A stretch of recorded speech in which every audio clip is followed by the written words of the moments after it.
So this is the 2022 4runner Sr5 Premium, and I did a video already of the wheels and tires. So the wheels and tires are Toyo Open Country AT3s, 285 60 18, and what we just added, if you can tell by the front, is the 2-inch lift.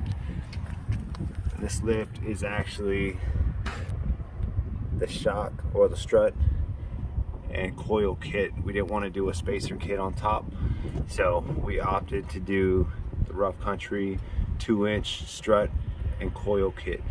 And stock struts on these, they suck already. When you brake, you get that natural dip in the front, so this is kind of taking care of that. And this is a nice lift to level it, give it a little bit higher ground clearance, and get that front end up.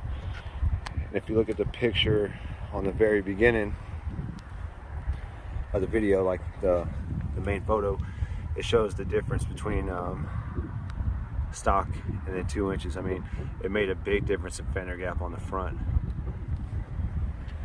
So this 4runner's got about 750 miles on it so far.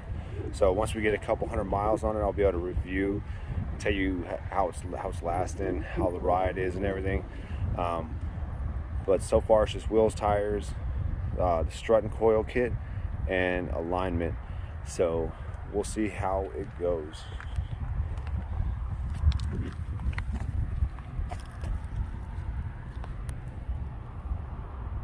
As you see, it's the N3 shock.